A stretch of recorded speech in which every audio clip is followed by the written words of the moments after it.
but let's get the first opinion for you in terms of conversation. Seth Freeman is with us, Senior Managing Director at GlassRatner Advisory and Capital Group.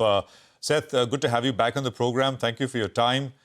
How much attention should we pay, Seth, to the S&P, sometimes up to, sometimes down to? I mean, generally a manic reaction. Because you're getting sort of whipsawed either way because of all these headlines. And this is stark what has happened over the last 24 hours. China saying we're not talking. Trump on the record, on camera saying, well, we've had a meeting.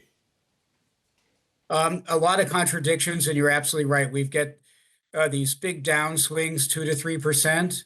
And then we hear that Trump does not intend to replace the Fed chairman, and the market goes up 2 to 3%.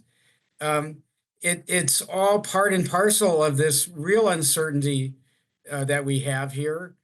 And it is kind of worse in terms of adding to the chaos by giving out different signals. Yesterday, President Trump was saying, as you said, he expects a deal with China. And China says they're not relenting. There is no deal. So it's very complicated, and we have a lot of things going on besides the policy chaos in terms of war, Russia's behavior with Ukraine, now Pakistan and Kashmir and India. We have a lot of extreme turbulence and crisis going on here. On the economic crisis side, this was basically, unfortunately, manufactured by one person in Washington, D.C., where I happen to be today. Seth, hi, great to have you on the show. And it's really important, it's pertinent that you bring that up, because I don't think, and as a foreign watcher, you obviously are watching those headlines. I think a lot of people here in India are not paying enough attention to the fact that we could have a geopolitical situation play out very soon right here in our backdrop. Because if you look at the national press in the country, I mean, the entire nation's focus is squarely on India's response next. Maybe not so much in the Indian stock market right now. So I think that's a risk that maybe has not been priced in. But let's actually expand on that. Two things. We just read out a note from CLSA, that's a view on the Indian market, saying right now India is going up because of the TINA factor. That's why we've got the foreign flows back. But the risk could be that, earnings don't support. And the other risk is the one you just mentioned, geopolitics. So how are you looking at India? Well, I say this, I think, every time. My long-term view is very sticky. And, especially both for domestic investors and international investors, the India story, even after the 20 years I've been involved, is still a very long story.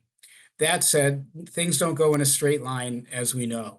And, it's just a mess. At this particular period of time, Modi was visiting Washington. A few days later, 26% tariffs were announced.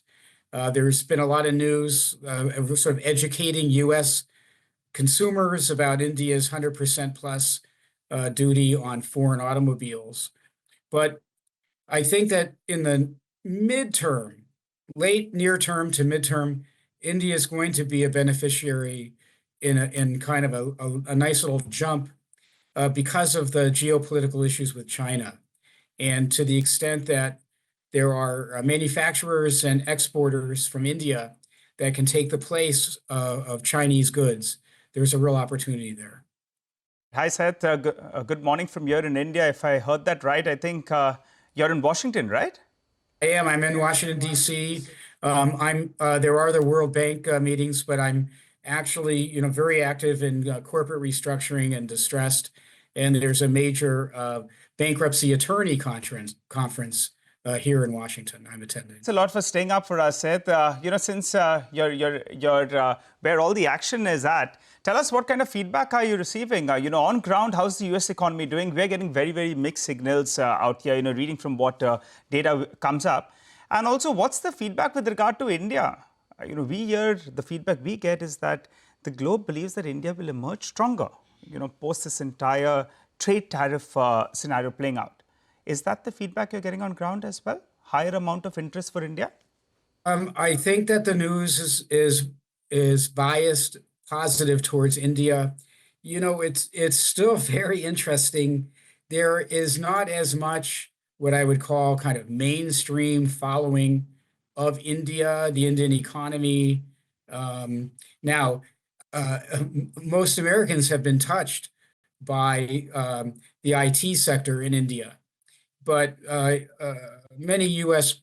Investors and just regular U.S. Citizens aren't so familiar with other aspects of India's robust economy, and it is getting more attention in the news.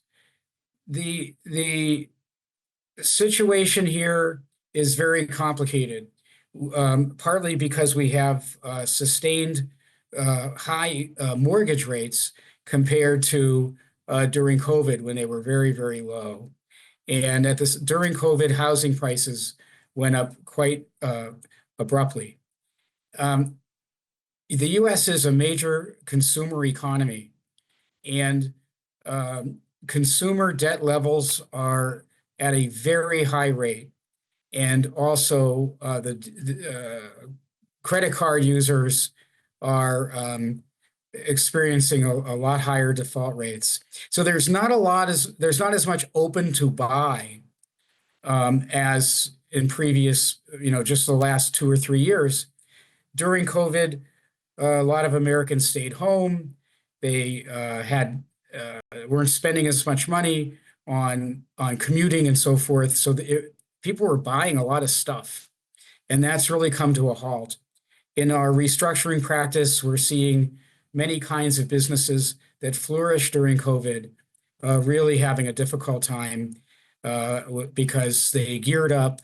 They also had PPP money, CARES Act money related to the COVID pandemic, which businesses spent and used up. No, absolutely. And point taken. Seth, we'll leave it there for now. You have a good conference and wish you all the best of luck for that. And look forward to our next one. Thank you very much for joining us here on CNBC TV18. We'll take